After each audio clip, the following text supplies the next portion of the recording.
David chose B-12 because, and I quote, "This is definitely a cool compound." I'm very excited to hear more. Take it away. Yeah.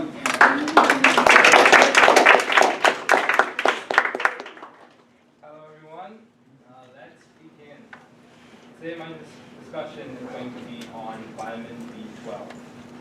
So today we're going to talk about the historical chemical significance, keywords, key people, key steps in synthesis, the problems, concepts, takeaway themes and ideas, and future initiatives and possible undergraduate laboratory applications. So ultimately, we believe that the cause of this product's existence is based in God. Bacteria and archaea are the unicellular organisms that mainly produce B12 on Earth. The total synthesis of B12 was developed in 1972 by scientists at Harvard and ETH Zurich in Switzerland, and Dr. Ferguson in 1927 was able to discover and isolate the compound. So if we look at the history of B vitamins overall, we see B2 riboflavin was discovered in 1933. It was isolated. B6 pyridoxine in 1934 was discovered. In 1938, the active compound B6 was isolated. So Dr. Ferguson and his team determined the structure of B6 pyroxidine, and in 1940, B5 was reported by Merck. So let's talk about some key people. So John G. White and Dorothy Hodgkin played a large role in discovering the X-ray crystallographic structure of vitamin B12. K. Bernhardt determined the partial synthesis of vitamin B12 from cobyric acid, and Robert Woodward and Albert Eschenmoser, they worked together to determine the total synthesis of vitamin B12, which they reported in 1972. So R.E. Woodward, one of my favorite scientists that I learned about while my time at Yale. R.E. Woodward, he determined the total synthesis of vitamin B12 and also other natural products such as quinine and cholesterol, and in 1965 he won the Nobel Prize. Albert Eschenmoser, who is actually still alive today in his 90s, worked with R.E. Woodward to determine the total synthesis, and he contributed to synthetic organic chemistry, and he won the Davy Medal. Dorothy Hodgkin was a really good X-ray crystallographer, and in 1964 she won the Nobel Prize. So, in terms of its significance, the reason why I chose B12 is because it has clinical significance in that it is used to treat acute cyanide poisoning. It's a popular topic in terms of nutrition, discussion, and energy. The total chemical synthesis of it is cool. And also, 6 Nobel Prizes were awarded directly and indirectly associated with vitamin B12. So in terms of treating acute cyanide poisoning, the reason why hydroxycobalamin is able to treat acute cyanide poisoning is because this hydroxide is displaced by a cyanide and it's passed out as cyanocobalamin, so it's harmless in terms of excretion. Now, the scientific name of what I'll be focusing on, the form of B12 I'll be focusing on, is cyanocobalamin. The metal center is cobalt. It also functions as a coenzyme, but this R group is 5-adenosyl, but it's different from the cyanide that's attached to the cyanocobalamin. It has a macrocyclic structure, which is a corin. It's similar to the porphyrin in heme. B12, like B and C vitamins, are water-soluble vitamins, and B12 is metabolized in the liver and excreted by the kidney. So animals store B12 in their liver and muscles, and some passes into their eggs and milk. So this is just showing you that you have 9 B vitamins, but the one we're going to focus on in this discussion is B12. So this piqued my curiosity. B12 as a coenzyme complements the catalysis in several different ways. But if we were to generalize all of this, there is the stereospecific interchange of groups on adjacent carbons, all of these things, if you were to generalize all these different things. This interchange. In terms of nutritional benefits, it functions as a cofactor in DNA synthesis. It's a cofactor in fatty acid and amino acid metabolism. It's important in normal functioning of the nervous system, and it also functions in the maturation of developing red blood cells. So this is the coenzyme form, and this is the 5-adenosyl that's attached as the R group in this version of B12. This is just showing you your cyanide. You can have the cyanide, the hydroxyl, the methylcobalamin, or the denosylcobalamin, which you have different R groups being attached. So, the synthesis of vitamin B12. As you see here, you have ring A, B, C, and D. Those are synthetic targets. You have the Kaiser-Smith condensation. You have cycle addition, oxidation. All of these steps that you're seeing right here, I chose to briefly show these steps because these were the 38 steps I had to focus on in writing my paper. And this was Eschenmoser's variant. And it was done, it was started first before the Harvard variant. The Harvard variant was started in 1961. The Eschenmoser ETH Zurich variant started in 1960. So here you see thionation, aminolysis. These are several reactions, ring opening, the RNA stir reaction. This one is very interesting. In the process of me determining that the work reaction that was just on the screen, in the process of me determining that, I was able to contact one of Woodward-Hoffmann's students and gave me insight into the mechanism that was occurring with the reaction. My favorite step, which I'll talk about later, the amino acid condensation, thionation, sulfide contraction, a really interesting step. Aminolysis. You see the ring getting bigger and bigger. So we are forming the macrocyclic structure that composes a large portion of vitamin B12. This is a very important step, which I'll talk about later. The complexation step, alkylation, reduction, esterification, reduction, and hydrolysis and aminolysis, and then the final step in terms of synthesizing cyanocobalamin. So let's talk about some key words that were like pinpoints I focused on as I studied the B12 reaction schema. So these are several words that stood out to me: homologation, the coring, aminolysis, thionation, methanolysis, the Woodward-Hoffmann rules, and protection and deprotection. So homologation.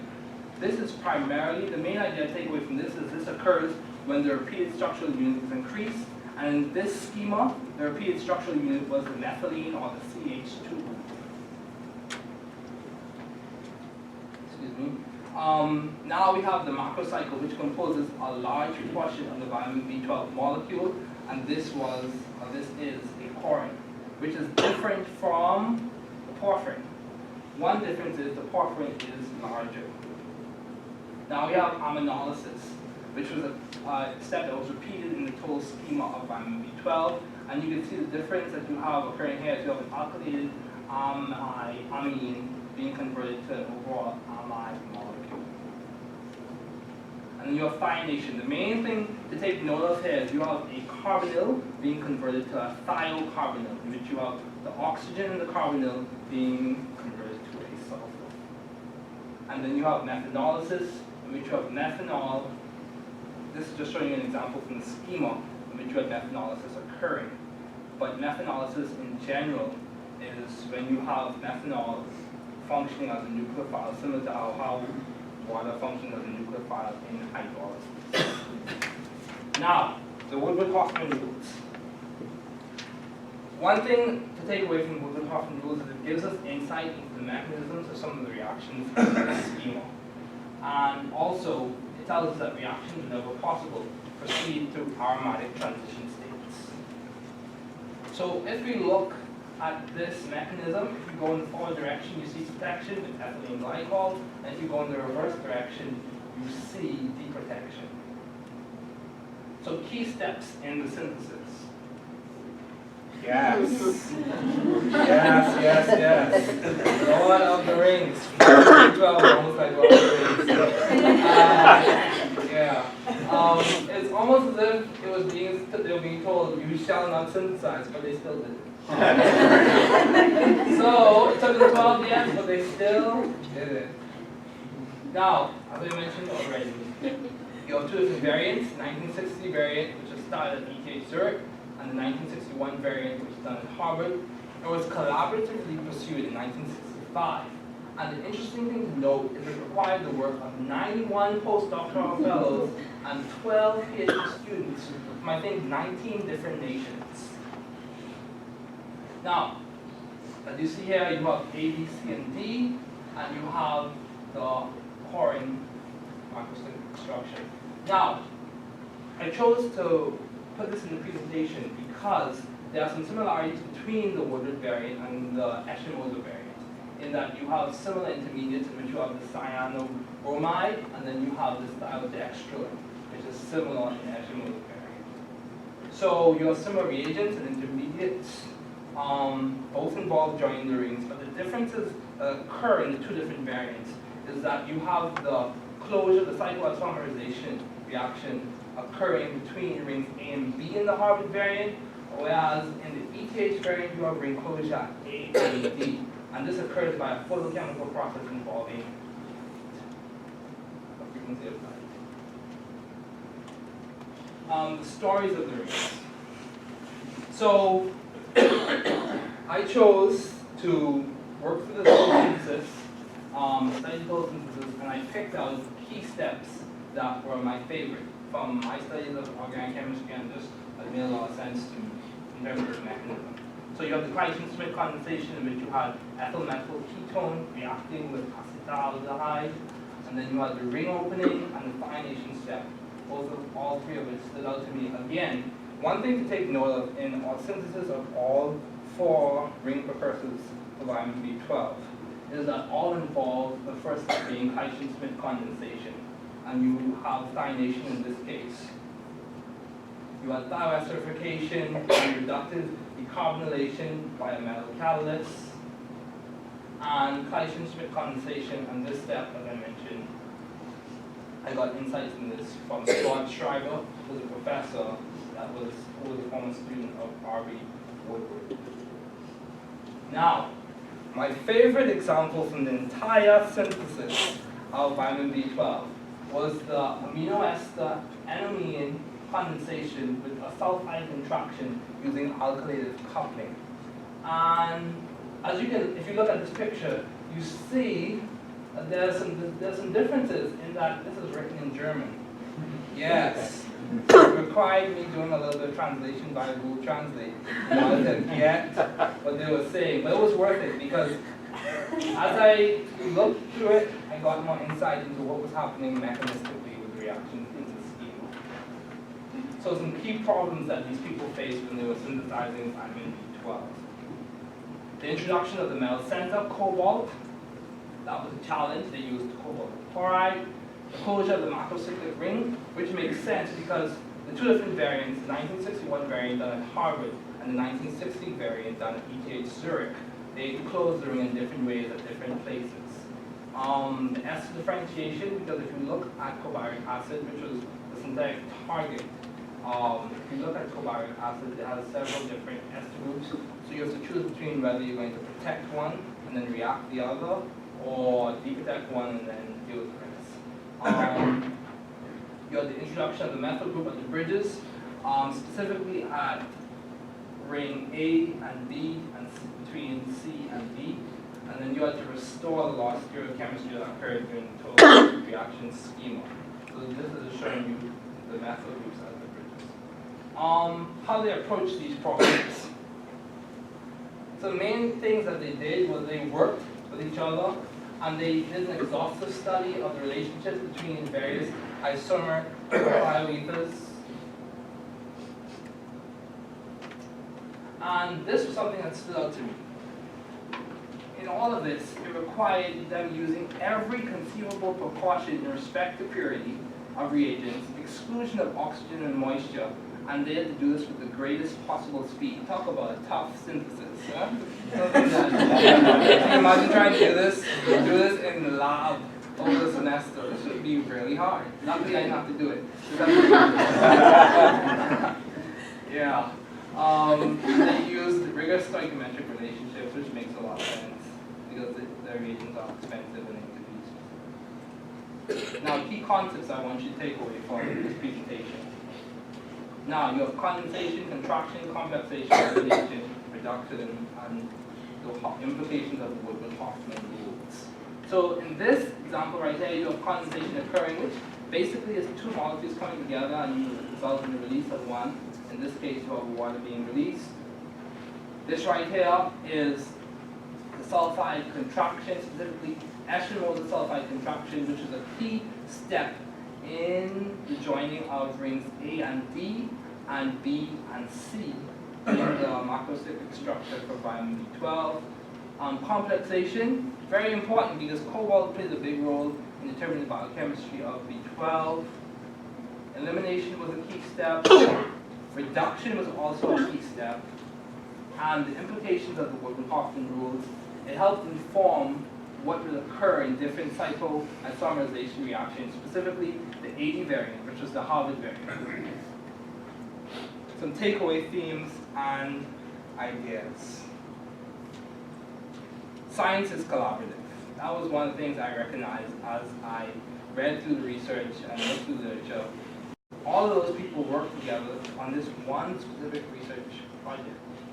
Research takes time. I am not sure whether I would want to work 12 years just to determine the structure of one vitamin. And future initiatives and studies. They also mentioned they wanted to know why cobalt was so effective as a metal center.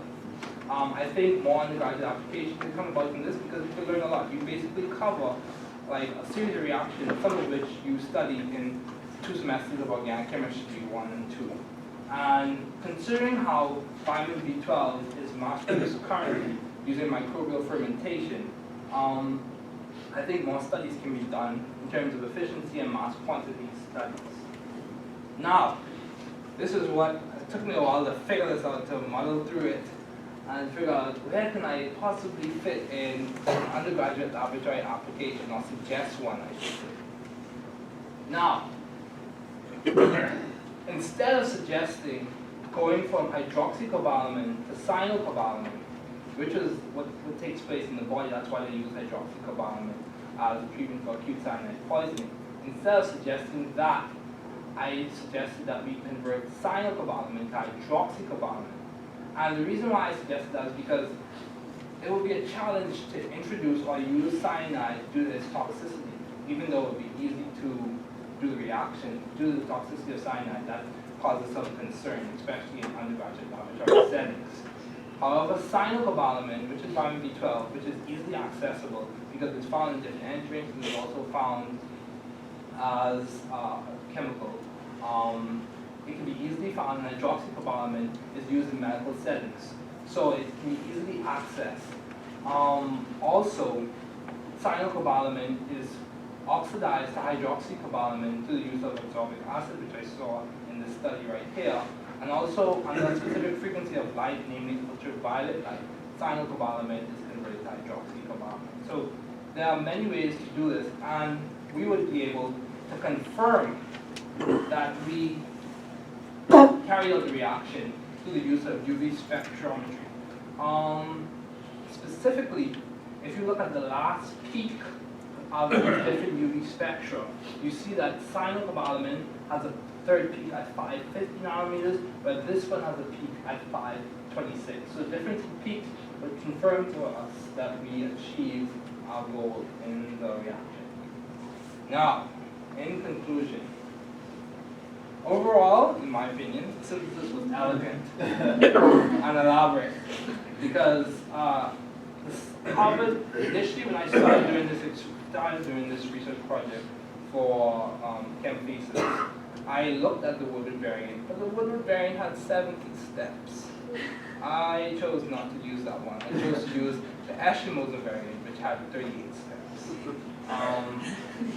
Exhibited many types of reactions in inorganic and mainly organic chemistry, and it shows that hard work and collaboration with the right resources in science pays off.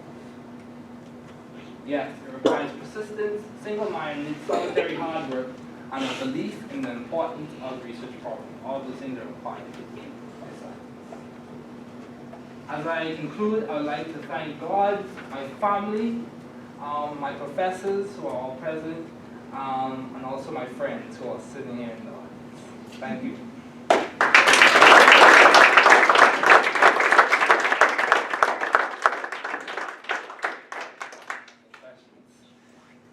Dr. Hoffmann. Yes.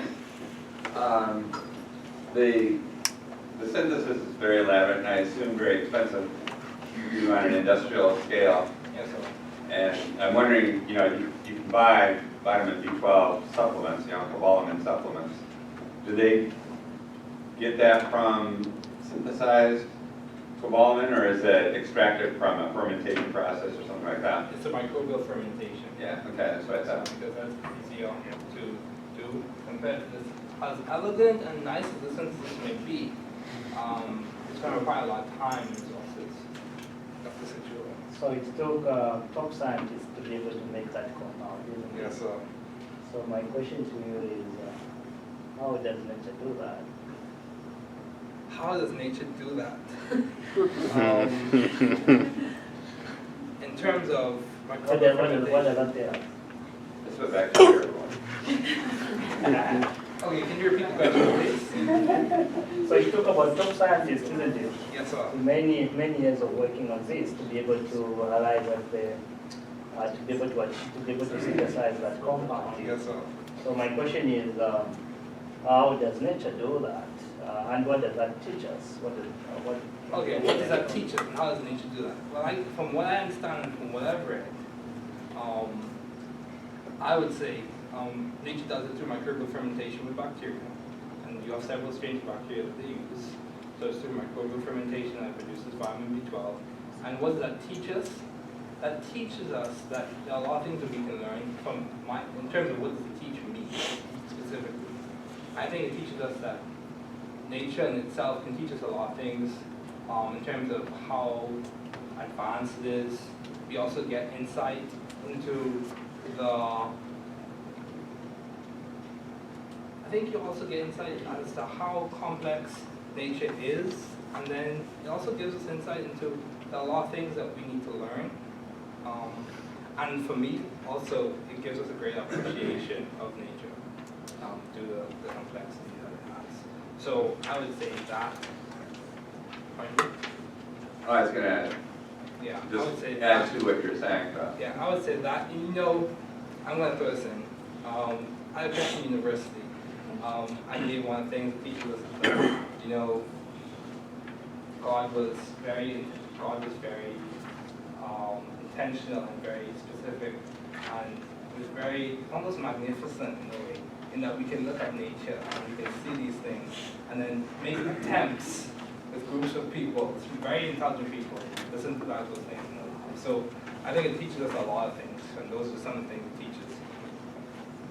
So I was just going to say that biosynthesis is pretty complex, too. Yeah, it's It pretty requires 30 complex. enzymes to do that. Yeah. Any more questions?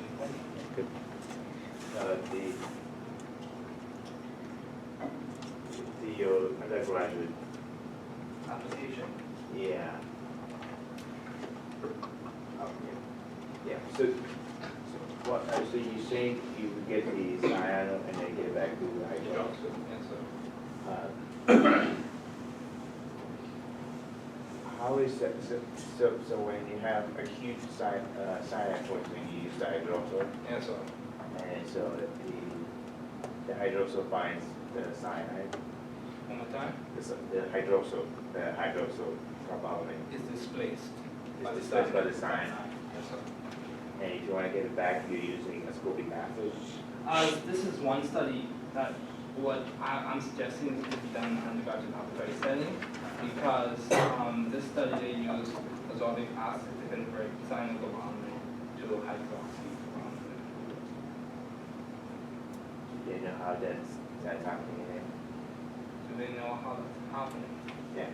I think it was going to require, at this point right now, I cannot recall. But I think it's primarily based off, like, if my best attempt would be it's an oxidation reaction that's occurred in which you have cyanocobalamin being converted to the hydroxy. which one of the two binds better, the hydroxyl or the cyanide? Well, which one binds better? Well, based on hard soft acid-base theory,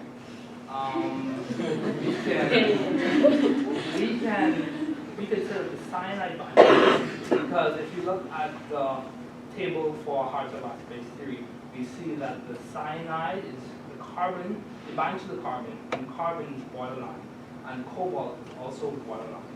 However, so we can say due to that, it binds this better. However, hydroxyl is hard and cobalt is borderline, so the binding is not ideal in this case.